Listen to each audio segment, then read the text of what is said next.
Assalamualaikum warahmatullahi wabarakatuh.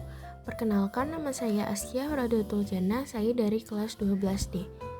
Pada video ini saya akan menjelaskan materi singkat mengenai fitnah. Di sini ada pengertian fitnah. Nah, secara bahasa, fitnah berarti ujian atau cobaan. Dalam kehidupan sehari-hari, fitnah adalah perkataan dusta yang disebarkan tentang seseorang dengan tujuan untuk menjatuhkan kehormatan, nama baik, atau menimbulkan keburukan. Nah, fitnah itu lebih kejam karena pertama, tidak berdasarkan fakta, kedua, menyakiti orang lain, ketiga, dampaknya bisa panjang dan sulit dihapus. Adapun dalil larangan fitnah di Quran Surat Al-Baqarah ayat 191, khususnya pada bagian wal fitnatu usyaddu minal qatsli. Artinya, dan fitnah itu lebih kejam daripada pembunuhan. Nah, ayat ini itu menegaskan bahwa fitnah memiliki dampak yang sangat besar, bahkan lebih berat daripada pembunuhan. Fitnah itu dapat menghancurkan kehormatan seseorang, merusak kehidupan sosial, dan menimbulkan kebencian dan perpecahan berkepanjangan. Karena itulah Islam sangat keras melarang perbuatan fitnah, baik melalui ucapan, tulisan, maupun penyebaran berita bohong. Dan selanjutnya, berperilaku fitnah itu menimbulkan banyak bahaya. Yang pertama, merusak nama baik dan kehormatan seseorang. Fitnah bisa menghancurkan reputasi orang yang sebenarnya tidak bersalah dan sulit dipulihkan.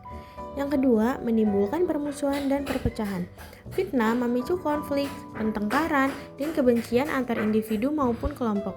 Yang ketiga, menghilangkan kepercayaan antar sesama. Lingkungan menjadi tidak aman karena orang takut dibicarakan dan difitnah. Yang keempat, mendapat dosa besar. Fitnah termasuk dosa besar karena menyebarkan kebohongan dan menyakiti kehormatan orang lain. Yang kelima, bisa berujung penyesalan yang berat. Ketika dampak fitnah sudah meluas, pelaku sering menyesal karena sulit memperbaiki keadaan. Nah, selanjutnya itu, bagaimana sih rasanya saat difitnah? Yang pertama itu pastinya sakit hati dan sedih banget. Difitnah membuat hati terluka karena diperlakukan tidak adil. Yang kedua, merasa takut dan cemas. Korban merasa khawatir terhadap pandangan orang lain. Yang ketiga, merasa tidak adil. Korban merasa dihukum atas sesuatu yang tidak ia lakukan. Yang keempat, kehilangan kepercayaan diri. Fitnah bisa membuat seseorang merasa rendah diri dan tertekan. Yang kelima, merasa sendirian. Korban sering merasa tidak ada yang membelanya atau mempercayainya. Selanjutnya, supaya kita tidak menjadi salah satu pelaku fitnah, kita harus menyadari beberapa hal. Yang pertama, menjaga lisan dan tulisan. Berbicara dan menulis hanya hal yang benar dan bermanfaat. Yang kedua, tidak langsung percaya kabar. Nah, setiap informasi itu harus kita cek terlebih dahulu kebenarannya. Yang ketiga, menyaring sebelum menyebarkan.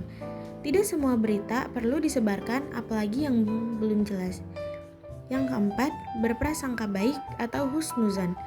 Membiasakan berpikir positif terhadap orang lain. Yang terakhir, mengingat pertanggungjawaban di akhirat nanti. Nah, setiap ucapan dan perilaku itu akan diminta pertanggungjawaban oleh Allah Subhanahu wa Ta'ala di akhirat nanti. Nah, lalu bagaimana sih jika fitnah sudah terlanjur tersebar? Nah, solusi yang pertama itu kita harus tabayun atau klarifikasi. Mencari kebenaran langsung dari sumbernya. Yang kedua, menghentikan penyebaran fitnah atau tidak ikut menyebarkan atau memperpanjang kabar bohong. Yang ketiga, musyawarah dan perdamaian, menyelesaikan masalah dengan cara baik dan adil. Yang keempat, tidak membalas dengan keburukan, menghadapi fitnah dengan kesabaran dan akhlak mulia. Dan yang kelima, bertawakal kepada Allah, menyerahkan hasil akhir kepada Allah setelah kita berusaha. Dalam slide ini, bagaimana cara bertobat jika kita sudah terlanjur menjadi pelaku fitnah? Yang pertama itu kita harus menyadari dan menyesali perbuatan dengan cara mengakui bahwa fitnah adalah dosa besar. Yang kedua, berhenti dari perbuatan fitnah dengan cara tidak mengulanginya lagi dalam bentuk apapun. Yang ketiga, memohon ampun kepada Allah dengan cara memperbanyak istighfar dan doa. Yang keempat, meminta maaf kepada korban karena fitnah menyangkut hak sesama manusia. Yang kelima, meluruskan kebohongan kepada orang-orang yang terlanjur percaya fitnah. Yang keenam, bertekad kuat tidak mengulanginya, menjaga diri agar tidak jatuh pada kesalahan yang sama.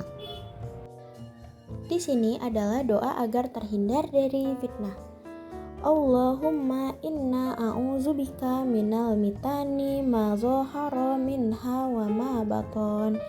Yang artinya, ya Allah, aku berlindung kepadamu dari segala fitnah baik yang tampak maupun yang tersembunyi. Nah, doa ini itu menunjukkan bahwa fitnah sangat berbahaya karena dapat merusak iman, akhlak, dan hubungan antar manusia.